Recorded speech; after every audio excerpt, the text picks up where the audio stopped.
इसलिए उसके नाक में वो रुई डाली जाती है, क्योंकि श्वास भीतर है, छुपा हुआ है पांचवा श्वास। नाक में रुई डाली जाती है, कान में रुई डाली जाती है। क्यों? क्योंकि बाहर की हवा अंदर प्रवेश कर गई, हो सकता है खड़ा हो जाए। और कई बार होता है, कई बार हमने ऐसी घटनाएं देखी है कि शमशान घाट पे लकड़ी के भीतर डाल दिया है और वहां खड़ा हो गया, सह शरीर घर पे आ गया, फिर 5 साल फिर और जी लिया। ऐसा भी कई बार हुआ है।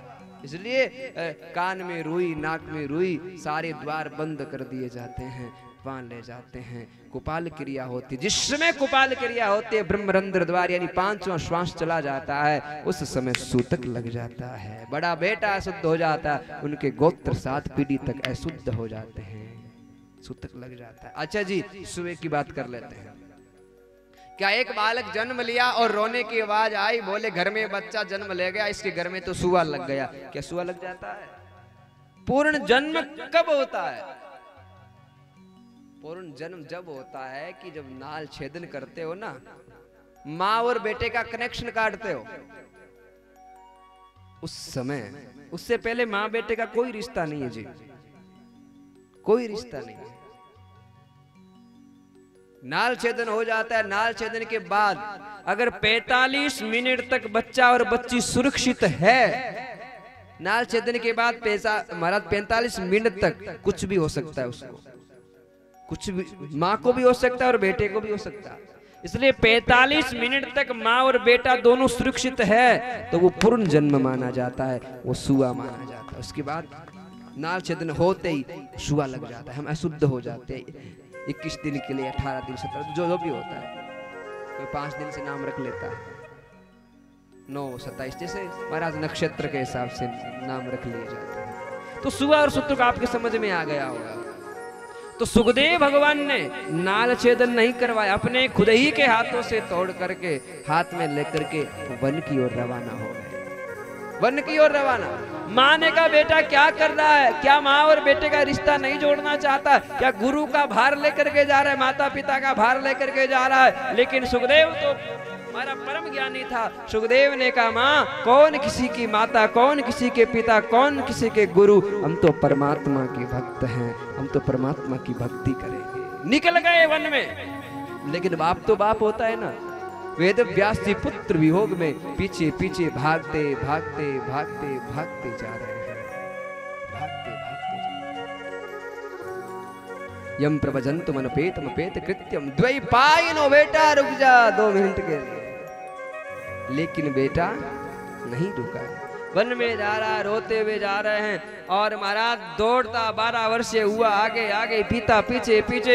एक यमुना घाट पर स्त्रियां स्नान कर रही थी। सुखदेव वहां से गया तो किसी ने लज्जाशील होने का प्रयास नहीं किया, लेकिन उसका पिता जब वहां से गुजरा तो उन माताओं ने, उन बहनों ने अपने अपने वस्त्र समेटने प्रारंभ कर दिए। उसी समय वेद व्यास ने कहा, अरे बेटियों, अभी मेरा 12 वर्षीय युवा आपके सामने से गुजरा, आपने लज्जाशील होने का प्रयास नहीं किया, लेकिन मैं आपके पिता के समान, दादा के समान, परदादा के समान, मुझे देख करके आपने लज्जाशील होने का प्रयास किया। अरे मेरी बेटियां हो, आप क्या बात कर रहे हो? लेकिन उस समय बेटियों ने जवाब दिया, वेद व्यास जी, जो 12 वर्षीय युवा गया है वो भगवान का परम भक्त है, उसे ये नहीं पता कि स्त्री क्या होता है, पुरुष क्या होता है, ये तो जानता ही नहीं है।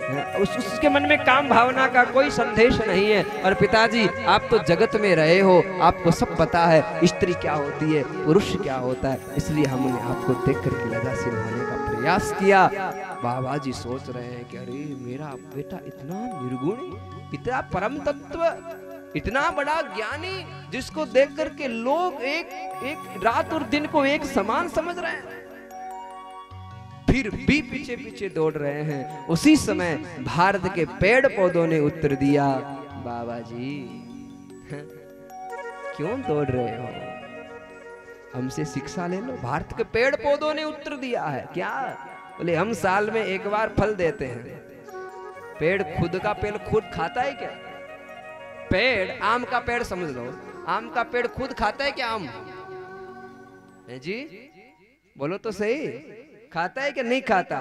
तो पेड़ पौधों ने उत्तर दिया, बाबूजी जब पेड़ अपने फल को खुद नहीं खाता, समझ लो लोग खा रहे हैं, झड़ गया, जो भी हुआ, आप यही समझो कि आप एक पेड़ हो और एक फल, ये सुखदेव लगा सो झड़ गया। अरे पेड़ है तो फल वापिस आ जाएंगे बाबा जी, क्यों भाग रहे हो इतने, क्यों पुत्र विभोग में भाग रहे हो, छोड़ो ना। समझ गए वेद व्यास जी कि कितनी बड़ी बात बोल के गए हैं, इसके पीछे हमें नहीं भागना चाहिए। और वापिस कुटिया में आ गए, बैठ गए। यहाँ सुखदेव जन्म की कथा सुनाई और सुखदेव अपनी महाराज बैठा है वन में, भगवान की तपस्या कर रहा है। और ये सुखदेव जन्म की कथा सूत जी महाराज ने शौनकादि ऋषियों को बताया और फिर उन 6 प्रश्नों का उत्तर अब दे रहे हैं। भागवत बड़ी टेढ़ी खीर है, देखना कभी कृष्ण, अब कृष्ण तो 5 दिन आएंगे, लेकिन कृष्ण भगवान की कथा पहले ही आ जाएगी। टेढ़ी बेडी खीर है, कभी इधर कभी उधर, कभी इधर कभी उधर। यहाँ प्रसंग हर मोड़ पर हर मोड़ ले लेते हैं। तो 6 प्रश्नों का उत्तर था, लेकिन क्यों बीच में सुखदेव की आ गई कथा? पर ये भागवत बड़ी टेढ़ी खीर, इसको समझना बहुत कठिन बात है।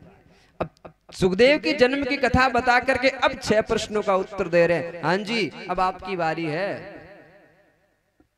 अच्छा जी बालक बालिकाओं, मैंने आपको 6 प्रश्न बताए। अच्छा उन 6 प्रश्न किस किस को याद है? कृपया है तो याद है तो मैं 1100 रुपये इनाम का दूंगा, अभी हाथों हाथ दूंगा। आपके गांव का पता चल जाएगा कितने लोग होशियार है पढ़ाई में। हैं जी, याद है क्या? नहीं है तो फिर मुझे दे दो सब 1100 रुपये, मैं आपको बता देता। खैर कोई बात नहीं, याद रखा करो। अच्छा जी, पहला प्रश्न कौन सा था? मनुष्य के कल्याण के हेतु सर्व उत्तम साधन क्या है? ये पहला प्रश्न था। यानी इस मनुष्य रो कल्याण किया उसी और मरी जन भूत बनी के पाछो बठी रही या पाछो आठा आई गांव में कई दूठवा हटाओ, कई दूठवा पाछा नहीं आओ तो कल्याण किया हुई थोने बताऊं। मनुष्य का कल्याण चाहते हो तो भगवान के चरणों में अपनी प्रीति को लगा दो, भगवान में अपने मन को लगा दो तो तुम्हारी मुक्ति हो जाएगी। पहले प्रश्न का उत्तर दिया है। दूसरे प्रश्न था कि दुनिया में देव बहुत हैं, कौन से देव को पूजें और कौन से देव को ना पूजें? तो यहां उत्तर मिल रहा है क्या? बोले पूजा सबकी करो, इष्ट एक रखो और निंदा किसी की भी मत करो। थे भैरव जी ने पूजो तो महादेव जी मंदिर बीच में आ गयो तो मुंह मोड़ मत जाए, जो हाथ जोड़ लीजो, शक्ति है हाथ जोड़ो। ऐसा नहीं है कहीं बढ़िया भूतारा पढ़ा लो आप भैरव जी गंजा ना। पूजा सबकी करो, इष्ट एक रखो और निंदा भाई किसी की भी मत करो। दूसरा प्रश्न। और तीसरा प्रश्न था कि भगवान का नाम अजन्मा क्यों है? अगर वो जन्म नहीं लेते तो यशोदा के वहां कृष्ण कैसे आ गए? वो जन्म नहीं लेते तो कौशल्या के वहां राम बन करके कैसे आ गए? ठीक है जी, यहाँ 24 अवतारों की कथा बताई। 24 अवतार भगवान, जैसे 23 तो भगवान ने ले लिए हैं, 24वां अवतार विष्णु इस ब्राह्मण के घर महाराज कल की अवतार होगा जब घोर कलयुग आ जाएगा। और 24 अवतारों में मुख्य 2 अवतार है, एक राम अवतार और एक कृष्ण अवतार। राम कृष्ण दो एक है, अंतर नहीं निमेष, एक थोड़ा चंचल एक थोड़ा गंभीर है। राम कृष्ण दो एक है, यानी भगवान जन्म नहीं, भगवान अवतार लेकर के आते हैं, भगवान अवतरित होकर के आते हैं। चौथा प्रश्न था कि वक्ता कौन श्रेष्ठ है? शास्त्र कहता है कि वक्ता वही श्रेष्ठ है जो गागर में सागर भर देवे, बड़ी बड़ी बातों को सार सार में समझा देवे, कोई वक्ता श्रेष्ठ। अच्छा दीपक में घी डालना हो तो पहले ये कहेंगे क्या? हमने गाय को दुआ, फिर हमने दूध को गर्म किया, फिर हमने नीचे उतारा, फिर हमने थोड़ा ठंडा किया, फिर हमने उसमें खटीकन डाला, फिर उसको वो फट गया, दही बन गया। फिर उसको हमने मंथा, हमने इतना जोर लगाया, आधे घंटे तो वहाँ मंथने में लगा दिया। फिर हमने चूंटिया निकाला, फिर हमने चूंटिये को गर्म किया, फिर छाछ अलग की, घी अलग किया, फिर दीपक में घी डाला, तब जा करके दीपक हुआ। अरे सार तो ये कि फटाफट घी लाओ और दीपक क्यों पीछे की याद कर रहे? अब आना तुम्हें कथा में था, हमें आकर के ये बताओ महाराज जी हम आ रहे थे, बीच में कांटा लग गया, उसको निकालने में टाइम लग गया, हम तो लेट पहुंचे, हम तो 2:30 बजे आए। क्यों जी? महाराज जी लेट हो गया। ये सारे नहीं, तुम आ गए बस, तब आओ। क्यों मदन जी? आप भी थोड़ी आज वहाँ, हाँ थोड़ी क्या आ गई, मूर्ति प्रतिष्ठा में थे आप, आपके पिताजी का मूर्ति अनिवार्य वो हो रहा है, कल आ जाएगी। कल है ना, कल हम भी आएंगे वहां पे ना, और आप सबको आना है जी। बोले सांवरिया सेठ की जय हो। तो समय लग जाता है, कोई बात नहीं है, पर आ गए बस, बैठ जाइए आराम से। तो वक्ता कौन श्रेष्ठ है? बोले वक्ता वही श्रेष्ठ है जो बड़ी बड़ी बातों को सार में समझा दे, छोटे छोटे रूप में समझा दे। नहीं तो अब तो महाराज कथा तो इतनी सी हुई है, मैं लेकर के बैठ जाऊंगा 5-6 बजे तक, तभी कथा पूरी नहीं होगी। लेकिन हम 4 बजे तक कथा पूरी करने का करेंगे प्रयास, नहीं तो कल कर लेंगे। लेकिन समय का अगर व्यक्ति ध्यान रखता है ना, तो समय उसका ध्यान रखता है, और समय का तुम ध्यान नहीं रखोगे तो तुम्हारा समय ध्यान नहीं रखेगा। छठा प्रश्न ये पूछ लिया कि समस्त शास्त्रों का सार क्या है, क्योंकि यहाँ शास्त्र बहुत हैं, तो समस्त शास्त्र निचोड़ यानी समस्त शास्त्र घी कहीं है, बोले समस्त शास्त्र सार है, समस्त शास्त्र घी है भागवत महापुराण। जिसने भागवत सुन लिया उसने सब कुछ सुन लिया, कोई संसार का ग्रंथ बाकी नहीं रहा मेरे भाई बहन। और छठा प्रश्न ये बताया कि भगवान 125 वर्ष भूमि पर रहे, तो भगवान के साथ धर्म कहाँ गया था? तो बताया कि धर्म और कहीं नहीं गया, धर्म भक्तों की शरण में गया। जब तक भक्त रहेंगे तब तक धर्म बचा, ये बताया। 6 प्रश्न आपको मिल गए ना, उत्तर मिल गए ना, कोई कमी तो नहीं है ना?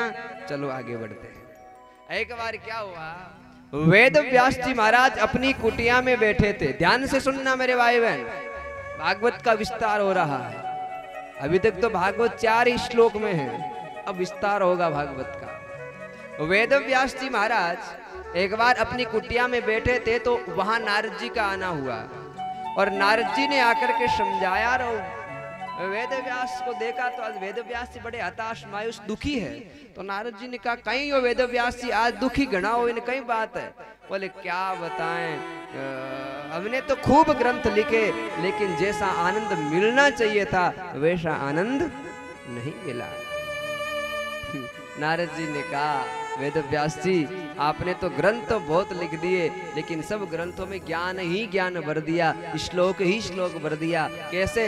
जैसे ये 18,000 श्लोकों का मैं अनुवाद आपको कह रहा हूं, अगर मैं वो 18,000 श्लोक यहाँ, तो आपको समझ में नहीं आएगा महाराज जी क्या बोल रहे हैं, है ना? सार समझा रहा हूं तो आपको समझ में आ रहा है। तो महाराज नारद जी ने कहा वेद व्यास जी आपने ग्रंथ तो बहुत लिख दिए, लेकिन आप सभी ग्रंथों में आपने ज्ञान ही ज्ञान भर दिया, श्लोक ही श्लोक भर दिया, संस्कृत ही संस्कृत भर दी। संस्कृत लोगों के किसी के समझ में आवे या किसी के ना आवे, ऐसा कोई ग्रंथ का निर्माण करो।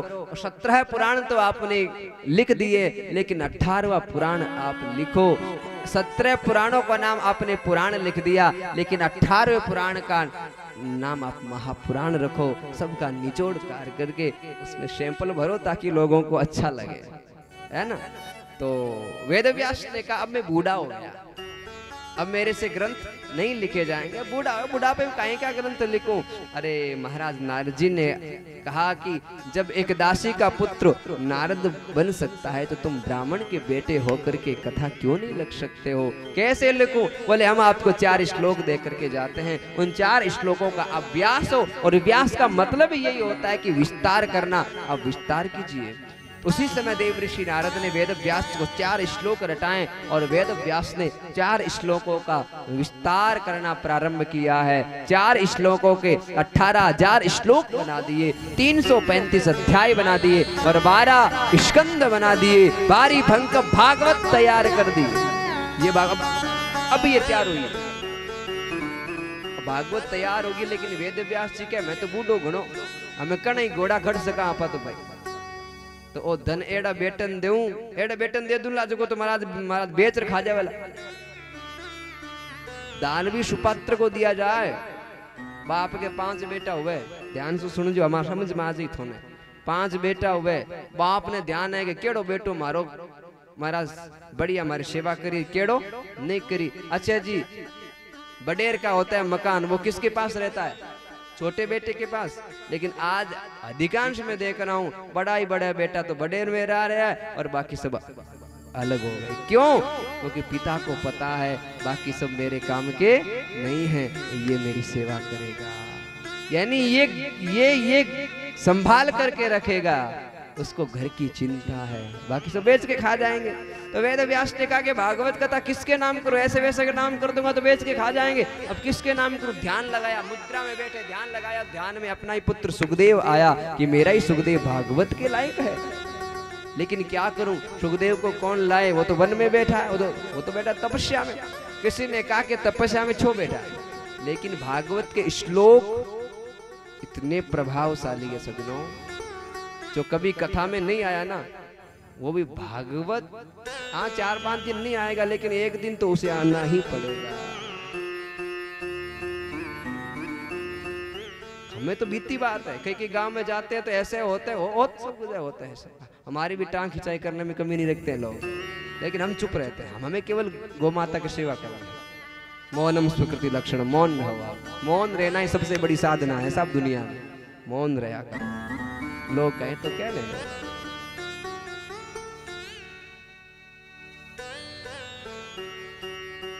लेकिन वो लोग लास्ट में तो आ ही जाते हैं कि महाराज जी हमारी गलती है। हमने तो कहा ही नहीं कि तुमने गलती की, गलती तो हमने की, आपके गांव में आए हम, आपकी थोड़ी गलती है, गलती तो हमारी है सबसे बड़ी। तो ठीक है, कोई बात नहीं। वेद व्यास ने कहा अब उसको कौन लाए बताओ।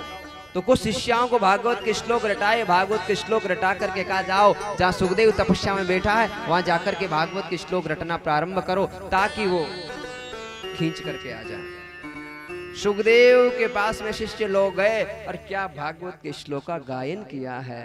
आहा हा हा, जैसे ही गायन किया तो धीरे धीरे धीरे धीरे धीरे सुखदेव की समाधि टूटी है। समाधि टूटी, सुखदेव ने शिष्यों को देखा और पूछा, अरे भैया ये इतने प्यारे प्यारे श्लोक आप कहाँ रट के आए हो, आपका गुरु कौन है? बोले हमारा गुरु और कोई नहीं है, आपके पिता वेद व्यास ही हमारे गुरु है। और वही भागवत श्लोक, वही धन है, ये भागवत का परम धन है। परम धन वहां पर है, तो मैं यहाँ वन में क्या कर रहा हूँ, मैं भी तुम्हारे साथ चलूंगा, मेरे पिता के पास जाकर के भागवत का ज्ञान अर्जित करूंगा। सुखदेव भागवत के श्लोक सुन करके, श्लोकों को रटन कर करके माँ बाप के पास आ गए और पिता को आकर के कहा, पिताजी बाकियों को सब आप कुछ भी धन देना, मुझे कोई प्रॉब्लम नहीं है, लेकिन 2 धन मुझे चाहिए। बोले क्या? बोले एक तो आप जब तक संसार में जियो तब तक आपकी चरणों की सेवा मुझे दे देना। एक पुत्र होता है और एक बेटा होता है। बेटा वो कहलाता है तो पिता के धन का बंटवारा करा देता है, और पुत्र वो होता है जो नरक से बचा देता है। मैं पुत्र हूँ।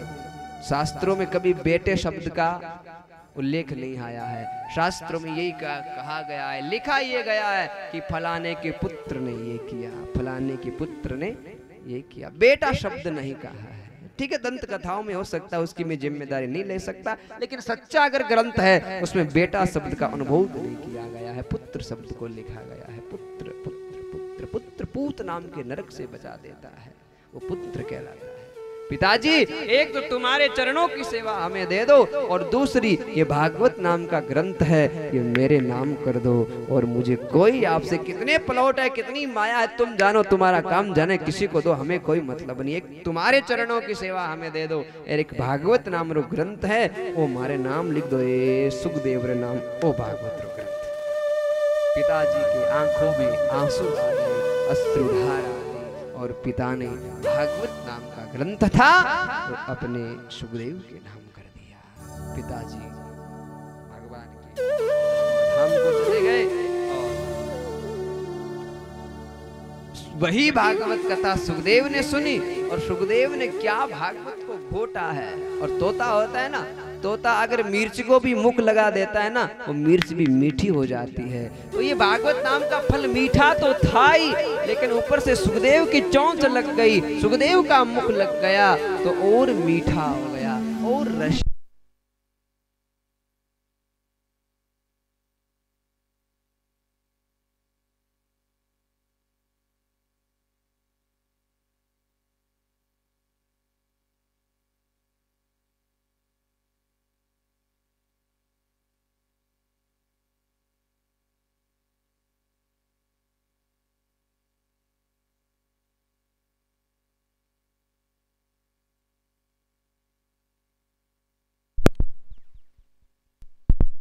आगी लाइट आगी बन के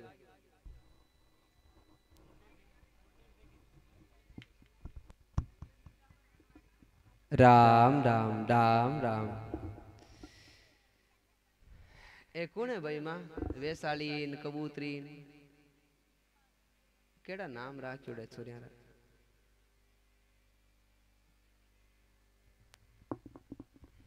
राम राम। बोले सांवरिया सेठ की। लाइट जाओते उठो क्यों? मार समझ में नहीं आया। जो ही लाइट जावे यार, आज मैं उठ गयो जना। हाँ?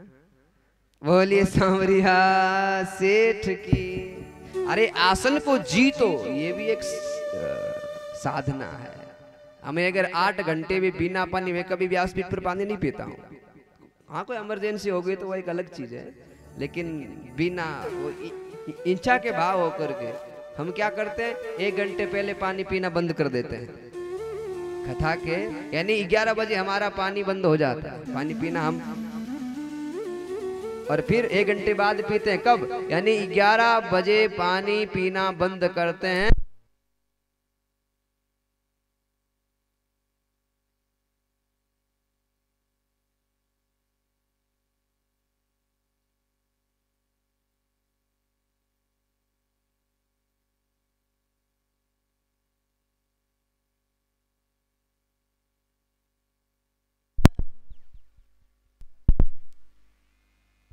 राम राम राम राम राम राम। बोले सांवरिया सेठ की।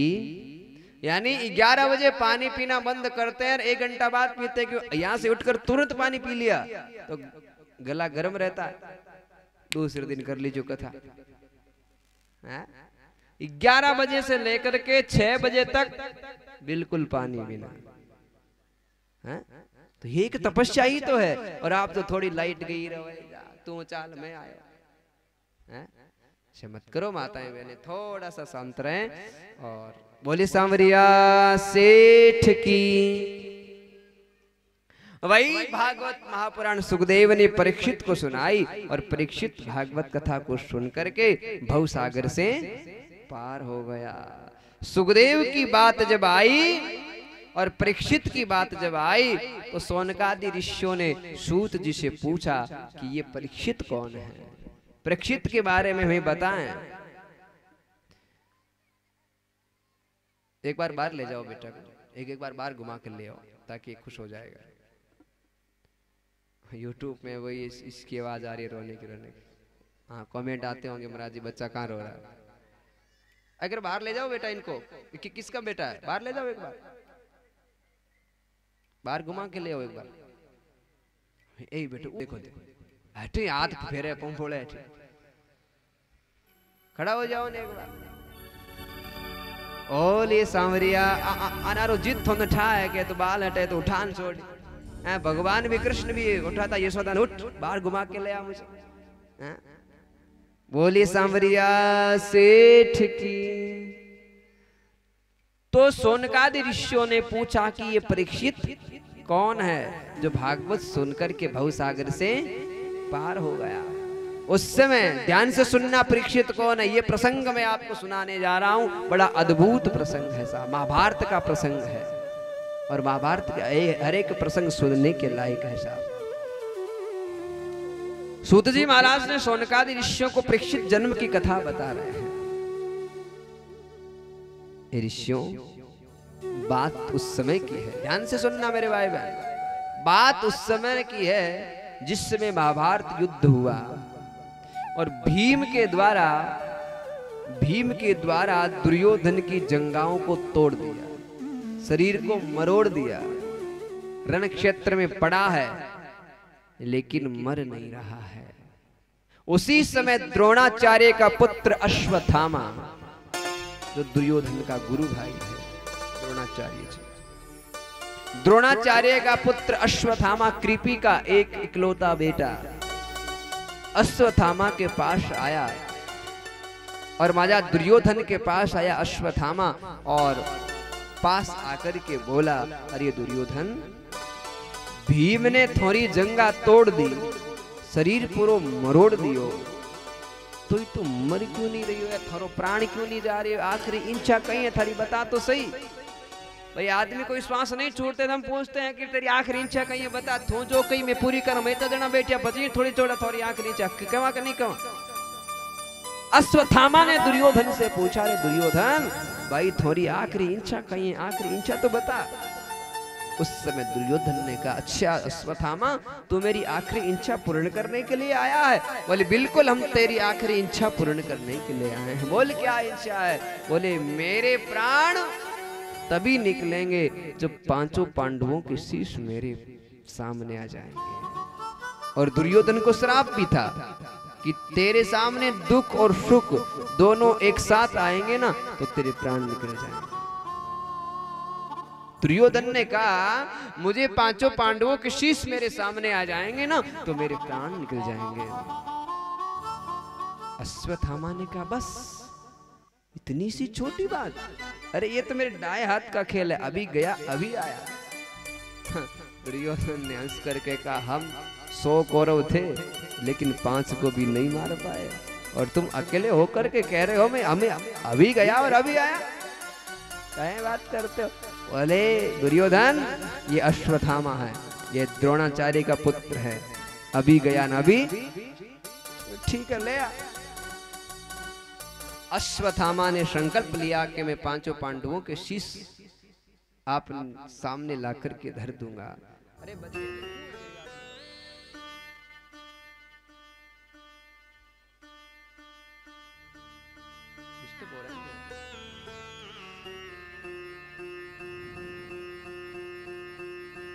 अश्वत्थामा ने संकल्प लिया तो भगवान परमात्मा तो पांडवों की ओर थे। भगवान परमात्मा समझ गए, भगवान परमात्मा तुरंत शिविर में पधारे हैं और द्रौपदी और पांचों पांडवों को लेकर के कहा, आज हम यहाँ नहीं रुकेंगे, आज हम हस्तिनापुर की ओर जाएंगे, आज हम शिविर में नहीं रुकेंगे। बोले क्यों? बोले हम जो कह रहे हैं वो सही कह रहे हैं। शाम की 6 बजे और भगवान पांडवों को द्रौपदी को लेकर के बाहर निकले हैं। द्रौपदी ने कहा, 1 मिनट रुकिए, मैं मेरे बेटाओं को सुरक्षित छोड़ के आ रही हूँ। और द्रौपदी अपने 5 लालाओं को, जहाँ 5 पांडव सोते थे, एक एक सैया पर सुला करके द्रौपदी भगवान के साथ रवाना हो गई। इधर से दिन अस्त होने वाला था, गोधूली वेला थी और अश्वत्थामा हाथ में लाइटेन लेकर के, एक हाथ में खड़ग लेकर के शिविर में पधारा है। गोधूली वेला, थोड़ा थोड़ा अंधेरा, ये समय किसी के लिए प्रतिकूल अनुकूल नहीं है, प्रतिकूल है। अश्वत्थामा आया शिविर में,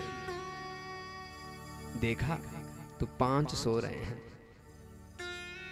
पांडव है या पांडवों के पुत्र है, ये अश्वत्थामा को पता नहीं है। उसको तो मतलब 5 था। अश्वत्थामा ने सोचा कि यही वो 5 पांडव है, मार दो, सोए हुए मिल गए ना, इससे बड़ी और क्या सुविधा मिलेगी, सोए हुए मिल गए। अश्वत्थामा ने आव देखा न ताव देखा, एक ही खड़ग में 4 बालकों के शीश को काट, 4 बेटाओं लालाओं के शीश को काट करके एक थैले में अश्वत्थामा ने भर दिया। शिवरंजन शीश को भर लिया और खुश हो गया। थैला लेकर के पहुंचा दुर्योधन के पास। दुर्योधन अश्वत्थामा को आते हुए देखा, दुर्योधन बड़ा खुश हो गया। आहा, हम 100 थे पर 5 को नहीं मार पाए और तुम अकेले होकर के 5 को मार कर रख ले। धन्य धन्य, ला ला ला ला मुझे दे। बोले किसका शीश? अर्जुन का।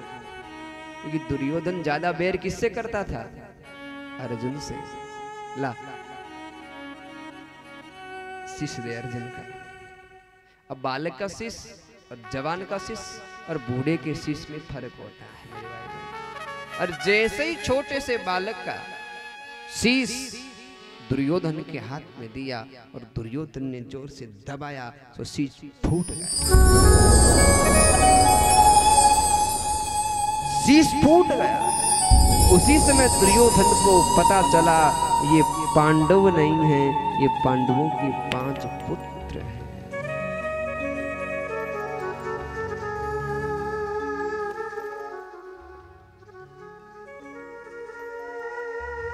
दुर्योधन ने कहा, अरे अश्वत्थामा, तूने तो बहुत बड़ा कृत्य कर दिया। तुमने तो हमारे वंश में एक तिलांजलि देने वाला भी नहीं छोड़ा रे। तूने तो हमारे वंश में एक अंजलि देने वाला भी नहीं छोड़ा रे। पीछे पिंडदान करने वाला भी नहीं छोड़ा रे। पहले सुख आया, अब दुख आया। दुख और सुख दोनों साथ में आए तो दुर्योधन को श्राप था। दुर्योधन तड़प तड़प तड़प तड़प तड़प तड़प मर गया। इधर से सुबह हुई, सुबह 5 बजे भगवान परमात्मा पांडवों को लेकर के, द्रौपदी को लेकर के शिविर में पहुंचे हैं। द्रौपदी माँ तो माँ होती है ना, बाहर जाती है तो सबसे प्रथम अपने लाला को गोद चढ़ाती है, प्रथम अपने पुत्र को लाड लड़ाती है। आज द्रौपदी जैसे ही शिविर में पहुंची मेरे भाई बहन, अपने बालकों को संभालने के लिए, अपने बालों को आंचल का दूध पाने के लिए अपने कक्ष की ओर बढ़ी है। क्या पता बेचारी को वे दूध नहीं, आज खून की नदी बह रही होगी।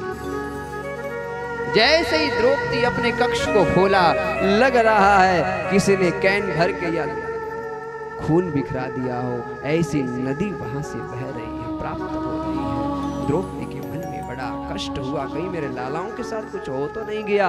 और जैसे ही रूम को खोला, कक्ष को खोला, देखा तो 5 की धड़ धड़ पड़ी है। शीश तो कोई काट करके ले गया, शीश तो कोई ले गया।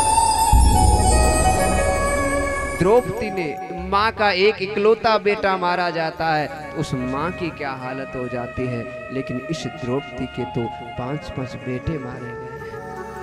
द्रौपदी की हालत बेहालत हो गई साहब।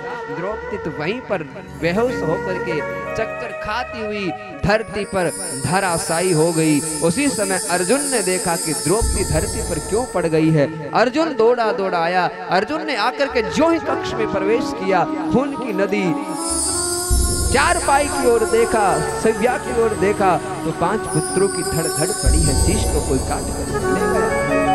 अर्जुन ने देख लिया, अर्जुन ने सोच लिया किसी ने कृत्य तो कर दिया है। अब तो महाराज स्त्री तो स्त्री होती है, स्त्री को ठाडस बधाने वाला पुरुष ही तो होता है। अर्जुन ने द्रौपदी को खड़ा किया और द्रौपदी को खड़ा करके कहा, चिंता ना कर द्रौपदी, जिस भी बाल हत्यारे ने कृत्य किया है, मेरा नाम अर्जुन है, गाड़ी उधारी हूं मैं, तेरे सामने उंधे मुंह ला करके घेरूंगा। और द्रौपदी तू जो चाहेगी वो सजा देने के लिए तैयार है। एक बार तू जो होना सा हो गया, लेकिन थोड़ा छाती को ठाडस बजा कर रख। द्रौपदी मेरा नाम अर्जुन है, गाड़ी उधारी अर्जुन हूं मैं, तेरे सामने उंधे मुंह ला करके क्यों चिंता करती हो। द्रौपदी को जैसे तैसे ठाडस बजाया सजनों।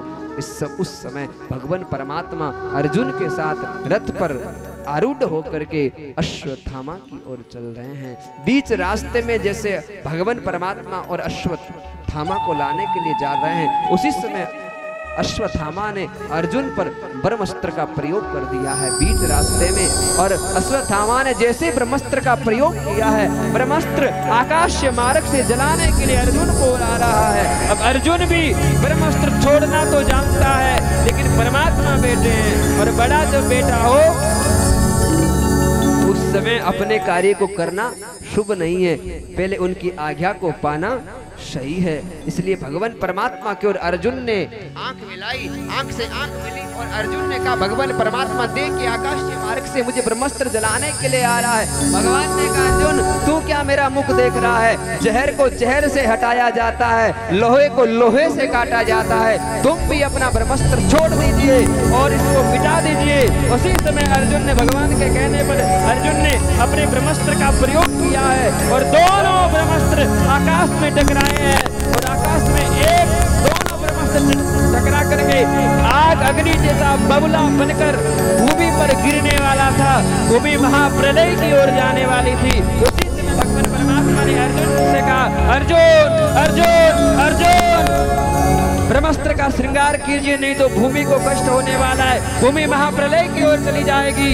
अर्जुन, इस अश्वत्थामा को ब्रह्मास्त्र छोड़ना तो आता है लेकिन श्रृंगार करना नहीं आता, क्योंकि विद्या छुपके से सीखी है द्रोणाचार्य जी से और तूने सामने बैठ करके सीखी है। तुझे ब्रह्मास्त्र छोड़ना भी आता है और तुझे ब्रह्मास्त्र श्रृंगार करना भी आता है। अर्जुन, श्रृंगार कीजिए। उसी समय भगवान परमात्मा के कहने से अर्जुन ने अपने ब्रह्मास्त्र का श्रृंगार किया है, वापिस खींचने का प्रयास किया है और ब्रह्मास्त्र खींचने में अर्जुन सफल हो गया है, श्रृंगार किया है। पहुंच गई भगवान परमात्मा अश्वत्थामा के पास और अर्जुन की प्रतिज्ञा थी कि एक बार वो दुष्ट मेरे सामने आ जाएगा, मैं आव देखूंगा न ताव देखा। तुरंत में तलवार की नोक पर चढ़ा करके मौत की घाट नहीं उतार दिया तो मेरा नाम अर्जुन नहीं है, मेरा नाम अर्जुन नहीं है। अब तो सामने अश्वत्थामा आया है और अर्जुन का इतना क्रोध बढ़ा है, अर्जुन ने अपनी मयान से तलवार को बाहर निकाला है और अर्जुन ने अश्वत्थामा की गर्दन पर तलवार रखी और जैसे तलवार चलने ही वाली थी उसी समय महाराज अर्जुन को याद आ गया कि ये मेरा गुरु भाई है, गुरु भाई को मारना पाप है, मैं नहीं मारूंगा। और भगवान कह रहे अर्जुन तेरी तो प्रतिज्ञा थी, मार ले, यही वो पापी है, बाल हत्यारा है, क्योंकि भगवान देखना चाहते हैं अर्जुन क्रोध में विवेक को खोता है कि नहीं खोता, विवेक को जागृत है कि नहीं है। अर्जुन ने कहा नहीं नहीं नहीं, ये मेरा गुरु भाई है, मैं इसे नहीं मारूंगा। क्यों?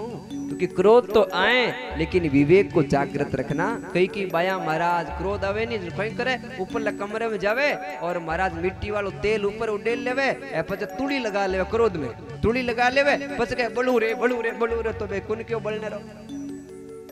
क्यों? कि क्रोध आया, क्रोध में तूने विवेक को खो दिया। विवेक को जागृत रखो। आज अर्जुन को इतना क्रोध था लेकिन अर्जुन ने विवेक को नहीं खोया। अर्जुन ने कहा नहीं नहीं नहीं, इतराम गुरु पुत्र, मेरा गुरु भाई है, गुरु भाई को मारना पाप है, मैं नहीं मारूंगा।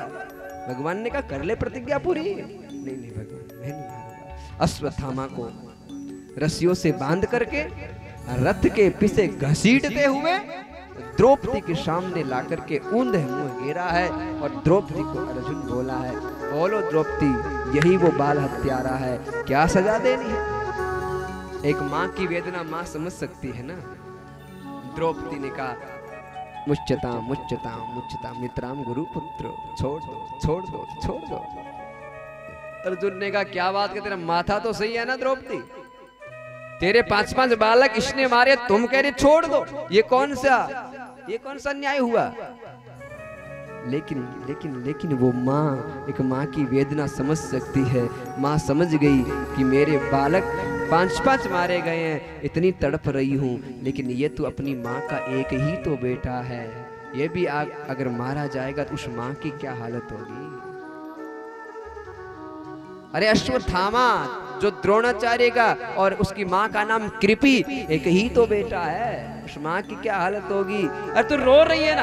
अरे अर्जुन मैं रो इसलिए नहीं रही हूँ कि मेरे बेटे मारे गए, रो इसलिए रही हूँ कि मेरे बेटे निर्दोष मारे गए हैं, मेरे बेटों का कोई दोष नहीं था। अरे अगर मेरे बेटे रण में युद्ध करते करते मारे जाते तो वीर गति को प्राप्त हो जाते, लेकिन मेरे निर्दोष बेटे मारे गए, इसलिए रो रही हूँ। लेकिन इसको मारना पाप है क्योंकि ये एक लाला है और माँ का दुख एक माँ समझ सकती है। इसकी माँ रोएगी नहीं क्या इसके लिए? और अर्जुन सुनो, अगर इसको मारने से मेरे 5 बेटे वापिस आते हो तो मार दो, तो मार दो, लेकिन इसको मारने से अगर बेटे भी नहीं आते हो तो एक माँ को फिर, मैं तो रो ही रही हूँ, एक माँ को फिर क्यों दुख दे रहे हो? इसलिए छोड़ दो।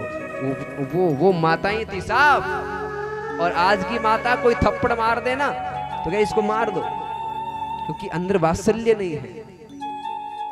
उस माँ में वात्सल्य था, उस माँ में करुणा थी, उस माँ में ममता थी। छोड़ दो, मुच्यता मुच्यता लेकिन नकुल सहदेव भीम ने कहा है भैया तुमने छोड़ दिया तो हम छोड़ने वाले नहीं है। इधर खुने में भगवान खड़े तो भगवान बोले नहीं, चुपचाप खड़े रहे। यही तो बुद्धिमान की बात है। बिन कोई पूछे, अब दूसरे की पंचायती हम क्यों करें भाई? हमको कोई पूछे ही ना, अरे कहे कोई पूछे ही कौन, बीच मार बड़ो ज्ञान है, यहाँ करो वो कहे थोन भाई पूछो कौन, हमारे गर्री बात थोने कौन पूछो, तो क्यों पंचायती करे है? भगवान ने कहा नहीं ये इनका मैटर है, हम बीच में नहीं बोलेंगे। और सजनों इज्जत चाहते हो ना तो एक सूत्र में आपको दे रहा हूं, आज ध्यान से सुनना। आपके गांव में आपकी इज्जत हो जाएगी, आपके देश में आपकी इज्जत होगी, आपके घर में आपकी इज्जत होगी। क्या करना है पता है? एक ही काम करना है। मैं सुनो माताओं बहनों, तो इज्जत चाहोगे तो एक ही काम कर जो, कम बोलो, काम के बोलो, जहां जरूरत है वहीं बोलो, अन्यथा मौन रहो। कम बोलो, एक तो बिल्कुल कम बोलो। जहां हम ज्यादा बोलने वाली इज्जत करे नहीं, क्या होता ये परे गब्बर बोलो, कम बोलो, काम के बोलो, जहां काम वही बोलो, कम बोलो, काम के बोलो, जहां जरूरत है वहीं बोलो, अन्यथा मौन रहो। कोई नहीं इज्जत हुए दुनिया में। बादल अगर हमेशा आकाश में मंडराते होंगे तो ऋतु कौन कहेगा कि अब वर्षा ऋतु आई है? बादल जब आकाश में मंडराते हैं तो श्रावण भादव में मंडराते हैं, और जो गरजते हैं तो बरस के रहते हैं। तो हमें भी आस होती है कि बादल अब गरजा है तो बिल्कुल बरसेगा। तुम गरजो तो बरस के रहना, नहीं तो गरज के ऊपर से मत चले जाना। कई बार बादल आते हैं गरज के चले जाते हैं, आप के ओ एडो मंडियो और ओ भी लोग अपन ही कहे ओ बट बोल तो यूं कर दो बच करियो तो कौन, तो गरजो तो कम से कम बरस के रहो, ऐसे मत गरज लेना मेरे भाई बहन। भगवान बोले नहीं, चुप रहे। तो अर्जुन ने कहा भगवान परमात्मा अब तुम तो कुछ बोलिए, हमें क्या करना है क्या नहीं करना है। भगवान ने कहा अर्जुन अच्छा हमें पूछ रहे हो, हम आपको बताते हैं। बोले क्या? बोले महाराज बाल हत्यारे को छोड़ना नहीं चाहिए और ब्राह्मण को मारना नहीं चाहिए। बाल हत्यारे को छोड़ना नहीं चाहिए और ब्राह्मण को मारना। अब ये बाल हत्यारा भी है और ब्राह्मण भी है, मारना भी है और नहीं भी मारना है। तो अर्जुन ने कहा प्रभु ये कौन सा न्याय हुआ? चुट और पुट दोनों में, दूध और दही दोनों में, ये कौन सा न्याय हुआ? भगवान ने कहा अर्जुन यही तो बात है। अरे ब्राह्मण की शीश काटने से ब्राह्मण की मौत नहीं होती है, ब्राह्मण की सिका काटने से ब्राह्मण की मौत हो जाती है। ब्राह्मण सब कुछ सहन कर लेता है लेकिन अपना अपमान कदई ब्राह्मण सहन नहीं करता। इसको अपमानित कर दो, माथे की मणि निकाल लो, माथे की चोटी शिखा को काट दो और अपमानित करके सभा से निकाल दो, वो मौत के बराबर है।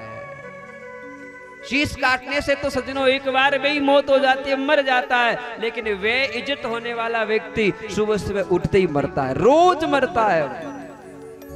इसलिए वे इज्जत कर दो ताकि रोज मरे, ऐसा कोई काम करो, रोज मरा काम करो। ऐसा ही किया भगवान के कहने से अर्जुन ने अश्वत्थामा की माथे की शिखा को काट लिया, माथे की मणि को निकाल लिया और महाराज अपमानित करके सभा से निकाल दिया। लेकिन ब्राह्मण था ना, ब्राह्मण के मन में वो अभी वेदना चल रही है कि मेरा अपमान हो गया। अश्वत्थामा ने अपने वहां जाकर के कहा अब मैं देखता हूं पांडवों के वहां एक को भी जीवित नहीं छोड़ूंगा, एक को भी जीवित नहीं छोड़ूंगा। फिर याद आया कि मैं किसे मारूंगा फिर थोड़ी देर में याद आया कि अभिमन्यु की पत्नी जो उत्तरा है, अभिमन्यु की पत्नी उत्तरा है, उत्तरा के गर्भ में बालक पल रहा है और वही परीक्षित है, उत्तरा के गर्भ में जो पल रहा है। अश्वत्थामा ने उत्तरा के गर्भ में ब्रह्मास्त्र का प्रयोग कर दिया, ब्रह्मास्त्र का प्रयोग किया। उत्तरा के गर्भ को जलाने के लिए ब्रह्मास्त्र आया। उत्तरा दौड़ी दौड़ी भगवान परमात्मा के पास गई और भगवान परमात्मा के पास जाकर के उत्तरा ने प्रार्थना की रक्ष माम प्रभु रक्षा कीजिए, रक्षा कीजिए, रक्षा कीजिए। भगवान ने कहा क्या हुआ? बोले ब्रह्मास्त्र मुझे गर्भ को जलाने के लिए आ रहा है। भगवान परमात्मा ने कहा कि तुम अर्जुन गाड़ी उधारी छोड़ करके यहाँ कैसे आ गई? बोले परमात्मा अब तेरे सिवा मेरा कोई नहीं, तेरे बिना श्याम हमारा नहीं कोई रे, तेरे बिना श्याम अब हमारा कोई। भगवान परमात्मा ने उत्तरा के गर्भ में जाकर के, छोटे से स्वरूप में जाकर के उत्तरा के गर्भ की रक्षा की परमात्मा ने।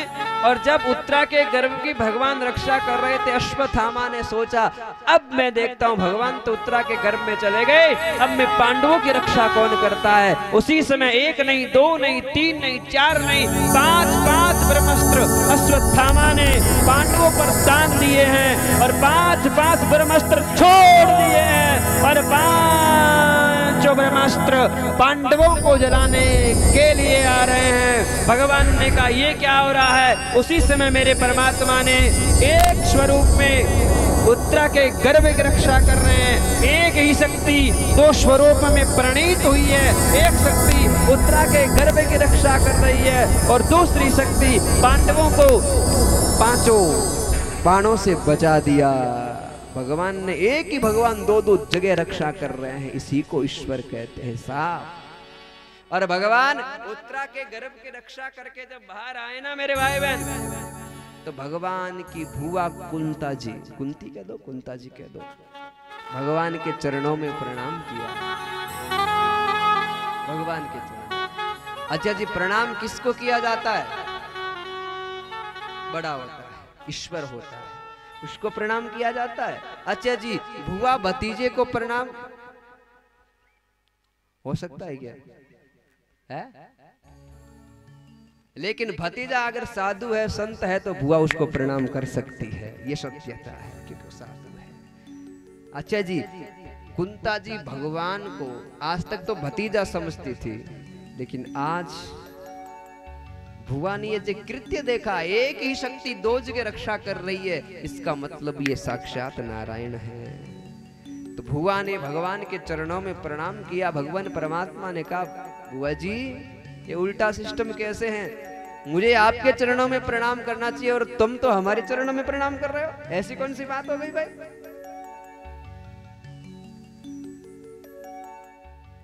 बुआ ने कहा लाला, आज तक मैं तुझे मेरा भतीजा समझती थी, पर आज मुझे पता लगा तो मेरा साक्षात नारायण है। बोले वह नारायण तो वो होता है जो नहीं होता वो भी हो जाता है उसके हाथों से। बोले वही तो मैंने देखा है, एक नारायण तो उत्तरा के गर्भ की रक्षा कर रहा है और दूसरा नारायण पांडवों की रक्षा कर रहा है। एक ही शक्ति 2 स्वरूप में प्रणीत हो रही है। आप सामान्य नहीं, आप भगवान हो। भगवान ने कहा, भगवान ने, और सब लोग खड़े थे, देखो देखो देखो, हम आज के बाद भगवान हैं, हम आज के बाद भगवान है। अच्छा जी बुआ जी, आपने हमें भगवान कह ही दिया, संबोधित कर ही दिया, तो एक बात बताएं बुआ जी, भगवान से कुछ मांगा जाता है, आप भी मांगो, क्या चाहिए? बुआ ने क्या मांगा पता है? बुआ ने झोली फैलाई और बुआ ने कहा लाला ले, इस झोली में दुख डाल दे, दुख। भगवान ने कहा बुआ जी ये कोई मांगने वाली चीज है क्या, दुख डाल दे? हम दुखाल ले नहीं बुआ, हम सुखाल ले, हम सुख प्रदान कर, दुख प्रदान कर।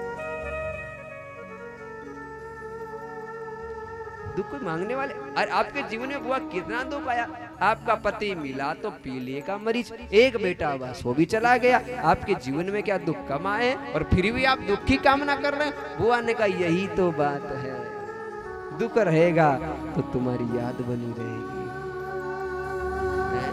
सुख के माथे सिल पड़े, ऐसे सुख माथे भाटा पड़े, सुख के माथे सिल पड़े नाम हृदय से जा, बलियारी दुख की जो पल पल नाम।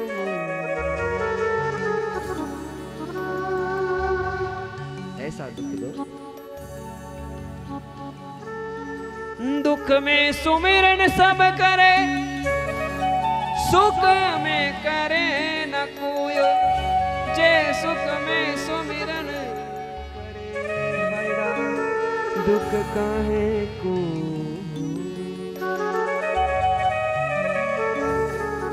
लाला दुख दे दो, दुख आएगा तो तेरा नाम आएगा, नहीं तो सुख में कौन याद करता है भगवान को। गाय दूध नहीं दे जो नारियल चढ़ावे, हे बाबा थोड़ा कम आयो है।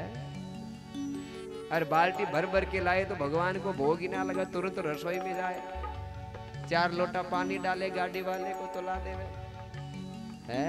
भगवान को भगवान करे देखो, दूध नहीं देवे तो 10 रुपए का नारियल, बस एक महीने तक कोई बात नहीं, 1 महीने बाद फिर भगवान होते तो फिर नारियल चढ़ा देते, और दूध ना चढ़ा। अरे थोड़ा छींटा दे दिया करो भगवान को, ताकि भगवान भी खुश हो जाए। माता जी आज के बाद यही करना है ना। अरे राम, भगवान ने भुआ को सुख प्रदान किया। उसके बाद भगवान परमात्मा ने धर्मराज युधिष्ठिर को कहा, लो युधिष्ठिर बैठ जाओ राजगद्दी पर। युधिष्ठिर ने मना कर दिया, नहीं नहीं परमात्मा, इस राजगद्दी पर हम नहीं बैठेंगे। क्यों? क्योंकि राजगद्दी हमें खून से लथपथ दिख रही है, खून से लथपथ दिख रही है, इस राजगद्दी पर अपने बैठे। क्यों? क्योंकि इस राजगद्दी के लिए महाभारत हुआ है, कितना खून खराबा हुआ है, कितनी नारियों का स्वाग उजड़ा है, कितनी माताओं की गोद सुनी हुई है, कितनी बहनों के भाई गए हैं। इसलिए हम इस राजगद्दी पर, ये खून सहज मिले सो दूध सम, सहज मिले सो दूध सम, मांग ले सो पानी, कहत कबीर सो रक्त सम, जो मैं खींची तानी। ये दिन हमें नहीं चाहिए। भगवान ने कहा, सुनो धर्मराज युधिष्ठिर, अगर आपको इस राजगद्दी पर नहीं बैठना था तो पहले मना करते। कितना बड़ा महाभारत हुआ, इस राजगद्दी के लिए तो हुआ है। और एक बात बताएं, थोड़े से धन के खातिर महाभारत एक नारी की गलती से हुआ था, द्रौपदी की गलती से। द्रौपदी ने कह दिया था, अंधे के तो अंधे ही जन्मेंगे, अंधे के तो अंधे ही जन्मेंगे। बस इन 2 शब्दों में महाभारत हो गया था साहब। कितनी माताओं का स्वाग उजड़ गया था, कितनी बहनों की कलाई, कितनी माताओं की गोद सूनी हो गई थी इस एक शब्द के कारण। भगवान ने कहा कि ये ऐसे नहीं समझेंगे, इसको किसी महापुरुष से मिलवा दूं तो वो महापुरुष बस भीष्म पितामह तक हम जाएंगे और बाकी सब कल देखेंगे, समय का अभाव है। हाँ, भीष्म पितामह चलेंगे और परीक्षित को राज्य कल देंगे, शराब भी कल ही होगा। आज होना था लेकिन कथा भी लेट शुरू हुई है ना, कथा 12 बजे शुरू होती है तो फिर 4 बजे तक कम से कम मेरी कथा कम से कम दिन में 5 घंटे चले ना, तब जाकर के प्रसंग पूरे होते हैं। 2 घंटे में क्या क्या करूं, आरती करूं, भजन करूं, कथा करूं, किसी को बैठाना पड़ता है, किसी को कुछ करना पड़ता है। 4 घंटे 2 घंटे में क्या क्या करें। चलो हम विष्णु पितामह तक चलते हैं, उसके बाद और कल देखेंगे। भगवान परमात्मा ने सोचा कि इन्हें कोई महापुरुष से मिलवा दूं। वो महापुरुष कौन? भीष्म पितामह 52 बाणों की शव्या पर पड़ा है। वो 52 बाण पर क्यों पड़ा है भीष्म पितामह? एक सर्प जा रहा था, भीष्म पितामह ने सर्प को उठाया और एक कांटे की झाड़ पर घेर दिया। उस सर्प के एक एक अंग में एक एक कांटा घुस गया, तो वो फल आज भीष्म पितामह 52 बाणों पर पड़े हैं और वो भोग रहे हैं। और इधर से भीष्म पितामह भगवान को पुकार रहे हैं, हे भगवान परमात्मा, मेरे अंतिम समय में तुम आओ और तुम हमें दर्शन दे दो। और क्या कह रहे हैं? इतना तो करे न स्वामी, जब प्राण तुम गोविंद नाम। अजय जी, अपना भी अंतिम समय आए तो दुकान को याद मत करना, खेत को याद मत करना। बाण लगे हुए, किसी को बेटे का बाण, किसी को पोते का बाण, किसी को बींदड़ी का बाण, किसी का पड़ोसी का बाण, तो किसी के गांव का बाण, एक एक बाण लगा हुआ सबके। तो हमें भी अंतिम समय भगवान को प्राप्त होना, इसलिए भगवान से प्रार्थना करो, अंतिम समय तुम आ जाना भगवान। इतना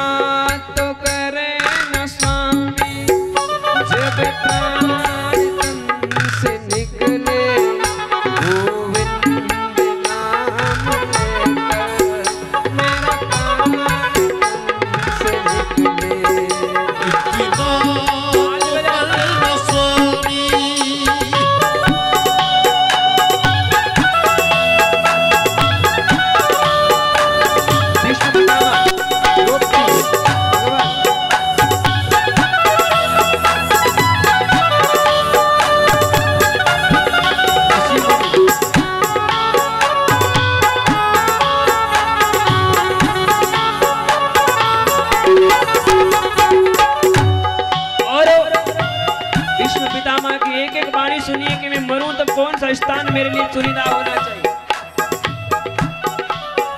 श्री गंगा जी का तट वो, यमुना का वंशी बट वो। श्री गंगा जी का तट हो, यमुना का वंशी बट हो। श्री गंगा जी का तट वो, यमुना का वंशी बट हो। मेरा सांवरा निकट हो, जब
तो करना स्वामी, जब प्राण तन से निकले गोविंद नाम लेकर के मेरा प्राण तन से।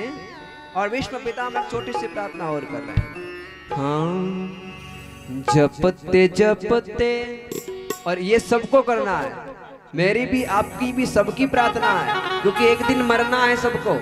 मरना तो है पक्की बात, एक दिन मरोगे आप, हम भी मरेंगे आप भी मरोगे। इसलिए अंतिम समय क्या कहना है भगवान से, भाव से।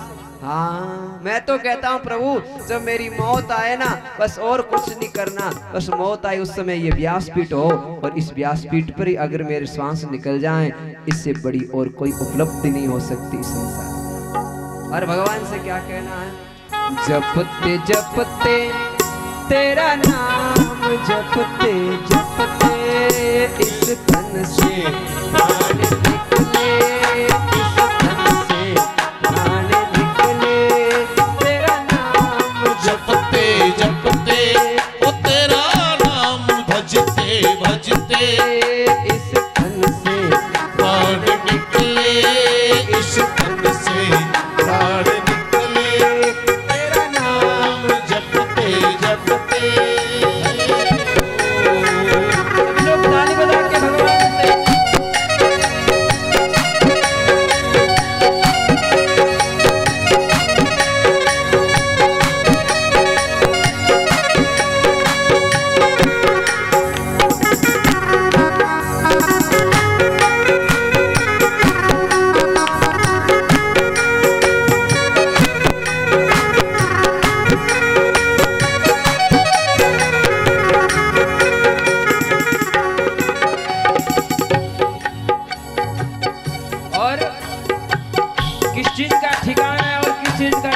नहीं है। श्वासों का क्या ठिकाना, उड़ जाए पक्षी फल में। श्वासों का क्या ठिकाना, उड़ जाए पक्षी फल में।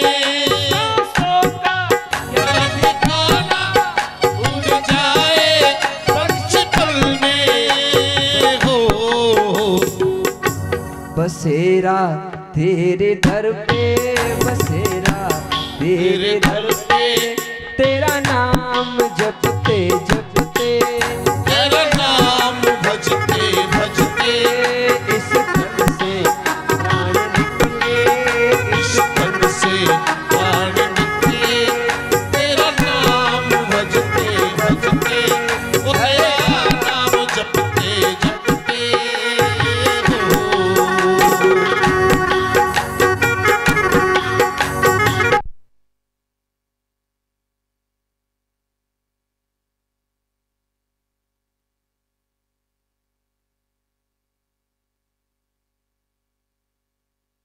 तेरा नाम जपते जपते इस तन से प्राण निकले, इस तन से प्राण निकले।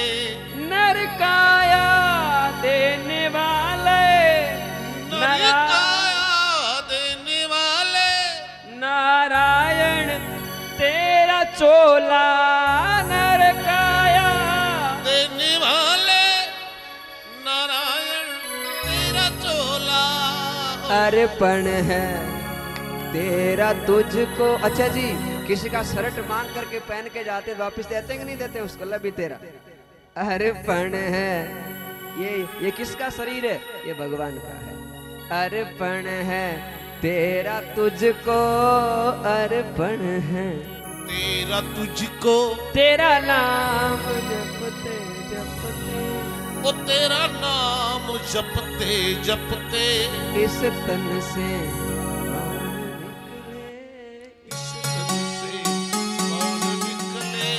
तेरा नाम जपते जपते। बोले कृष्ण कन्हैया लाल की जय हो। तो महाराज भीष्म पितामह के पास अब 2 मिनट का प्रसंग पूरा करता हूं, है ना, उसके बाद आरती करेंगे, सीधे आरती करेंगे। 4 बज गए होंगे मेरे साथ। भीष्म पितामह के पास द्रौपदी, 5 पांडव और काफी ऋषि मुनि पहुंचे हैं। आज भीष्म पितामह अंग से स्वागत नहीं कर सकते क्योंकि अंग अंग में बाण लगा हुआ है, लेकिन वाणी से स्वागत किया, आइए पधारिए, आपका स्वागत है। भगवान ने भीष्म पितामह से कहा कि आप पांडवों को बढ़िया उपदेश दीजिए, बढ़िया उपदेश दीजिए। भीष्म पितामह ने पांडवों को उपदेश दिया, बेटा पाप करना तो पाप है, लेकिन पाप को होते हुए देखना महा पाप है। तुम कभी महापाप मत करना। महापाप की बात आई, पाप की बात आई तो उस समय वहां द्रौपदी खड़ी थी। द्रौपदी खिलखिल खिलखिल खिलखिल खिलखिल हंस पड़ी। द्रौपदी हंस गई। भीष्म पितामह का वक्तव्य रुक गया। भीष्म पितामह ने कहा, द्रौपदी तू हंसी क्यों? बोले नहीं नहीं हम तो ऐसे हंसी। भीष्म पितामह ने कहा, नहीं द्रौपदी, कुलवंती नारी होती है ना, वो बिना कारण अपने दांत नहीं दिखाती है। चंचल नारी नैन छुपे ना, भक्ति छुपे ना, बबूत लगाया। चंचल नारी अपने नैनों से बता देती है मैं कितनी चंचलता में हूँ। आपकी हंसी में कोई न कोई राज छुपा हुआ, बताओ क्यों हंसी? द्रौपदी ने कहा, भीष्म पितामह आज आप हंसने जैसी बात कर रहे हो, आप पाप और महापाप की बात कर रहे हो। अरे आप आज ज्ञान दे रहे हो, क्या वो महापाप नहीं था? कौन सा? बोले दुष्ट सुशासन। महाराज बड़ी सभा के बीच में दुशासन मेरी साड़ी का हरण कर रहा था। एक नंबर कुर्सी पर आप बैठे थे पितामह, आपको याद होगा, और आप एक बार वहां एक ओंकार भर लेते। दुष्ट की हिम्मत थी, साड़ी हरण तो क्या सामने झांकने की हिम्मत नहीं रखता। पर आप पांचों पति जुए में हारे हुए थे, पांचों पति बैठे थे, सबकी गर्दन जमीन पर पड़ी थी, एक ने भी मेरी लजा बचाने का प्रयास नहीं किया। भला वो गोविंद का जो साड़ी का चीर बढ़ाया और मेरी लजा बचाई। भीष्म पितामह ने रोते हुए आंखों से अश्रुधार आते हुए भीष्म पितामह ने कहा, बस बस बस बस द्रौपदी, उसी पाप का कारण आज मैं बाणों की शव्या पर पड़ा हूँ। नारी की रक्षा नहीं कर पाया तभी तो बाणों की शव्या पर पड़ा हूँ। बस अब मैं मेरे भगवान से थोड़ी देर के लिए बात करना चाहूंगा। भीष्म पितामह ने भगवान को देखा, भगवान ने भीष्म पितामह को देखा। दोनों भक्त और भगवान की महाराज नजरें मिली है और एक दूसरे के आंखों में अश्रुधार बह उठी। और भगवान परमात्मा से भीष्म पितामह ने कहा, भीष्म पितामह ने कहा, हे भगवान परमात्मा, मेरी एक बेटी है जिसका विवाह मैं आपके साथ करना चाहूंगा। अर्जुन ने, भीम ने, नकुल ने, सहदेव ने कहा, रे भीष्म पितामह तो ताज जिंदगी ब्रह्मचार्य का पालन किया, तो उनकी बेटी कहां से आ गई? सबने कहा, आपकी बेटी का नाम क्या है? बोले मेरी बेटी और कोई नहीं है, मेरी बुद्धि रूपी बेटी है, मेरी मति रूपी बेटी है, वो अभी कंवारी है। साहब किसकी बुद्धि कंवारी रहती है, किसकी मति कंवारी रहती है, किसकी बेटों में लग जाती है, किसी की घर मकान दुकान में लग जाती है, लेकिन भीष्म पितामह जैसा धुरंधर कह रहा है कि अभी मेरी मति कंवारी है और सिवाय मैं लगाऊंगा तो मेरे परमात्मा के अलावा और कहीं नहीं लगाऊंगा। मेरी मति का विवाह मैं भगवान के साथ करना चाहूंगा। भगवान ने कहा, बिल्कुल आपकी मति का हम हरण करेंगे, आपकी मति का विवाह हम करेंगे। उस समय महाराज भगवान ने भीष्म पितामह की मति को हरण कर लिया और भीष्म पितामह का अब अंतिम समय है। भीष्म पितामह ने कहा, हे भगवान परमात्मा, अब मैं 5-7 मिनट का हूँ, मैं भगवान के धाम पधारने वाला हूँ, आपके निज चरणों में पधारने वाला हूँ। हे भगवान परमात्मा, मेरी एक मन की बात है। बोले क्या? बोले मैं जब मरूं, मैं जब देह छोड़ूं, तो हे भगवान परमात्मा, मेरा दाह संस्कार ऐसी जगह करना जहाँ किसी का कभी दाह संस्कार हुआ ही ना हो। भगवान परमात्मा ने कहा, बिल्कुल आपका दाह संस्कार मैं मेरे हाथों में करूंगा और आपका दाह संस्कार मैं हाथों से करूंगा और वहां करूंगा जहां कभी किसी का दाह संस्कार हुआ ही ना हो। उसी समय सूर्य उत्तरायण में आया है। भीष्म पितामह के शरीर से चिन्मय ज्योति प्रकट हुई है और वो चिन्मय ज्योति प्रकट होकर के भगवान परमात्मा में लीन हो गई। भीष्म पितामह के प्राणांत हो गए, सब रोने लगे, लेकिन भीष्म पितामह के वहां सब रोने लगे तो भगवान ने कहा, नहीं रोना नहीं है, सबको कीर्तन करना है। सबको कीर्तन करवाया और भगवान परमात्मा को भीष्म पितामह की बात आगे याद आई कि भीष्म पितामह ने कहा था कि मेरा दाह संस्कार ऐसी जगह करना कि कभी किसी का दाह संस्कार वही ना हो। भगवान परमात्मा ने एक एक रज को ढूंढ लिया, क्योंकि जहाँ कीड़ी मरते हुए शमशान घाट हो जाता है। भगवान ने पूरी जमीन पर एक एक रज को ढूंढ लिया, लेकिन ऐसा कोई शुद्ध स्थान नहीं मिला जहाँ भीष्म पितामह का दाह संस्कार कर सके। भगवान परमात्मा ने कहा, ऐसे महापुरुष का दाह संस्कार मैं जमीन पर क्या करूं, ऐसे महापुरुष का दाह संस्कार मेरे हथेली पर करूंगा। और भगवान परमात्मा ने भीष्म पितामह जैसे का दाह संस्कार अपने हथेली पर परिपूर्ण किया। बोले भगतोर भगवान की जय हो। यहाँ पर ये प्रसंग विराम लेता है और कल धर्मराज युधिष्ठिर को राजगद्दी मिलेगी। महाराज भगवान स्वर्गारोहण जाएंगे और पांडव भी सर्वारोहण जाएंगे और आगे आगे लीलाएं होगी। परीक्षित को श्राप लगेगा, गंगा किनारे जाएगा, सुखदेव जी पधारेंगे, सृष्टि बनन की कथा सुनाएंगे। भीष्म महाराज, भगवान परमात्मा आएंगे विदुर जी के घर और केले के छिलके का भोग लगाएंगे। ये सारी कथाएं होंगी। लेकिन मैं आपसे कुछ बातें करना चाहूंगा। भाई लोगों, बंधुओं लोगों, माताओं, बहनों, नन्हे मुन्ने बच्चों से निवेदन है कि ये जो कथा चल रही है ये आपकी गांव की कथा है, 36 गोम की कथा है, गौ माता की सेवा की कथा है। आप सभी लोग ज्यादा से ज्यादा भीड़ को जुटाएं, ये तो आपका सौभाग्य है। सजनों, कथा तो और कहीं होनी थी, कथा होनी थी हरियाली गांव है ना, वहां होनी थी, लेकिन किसी कारण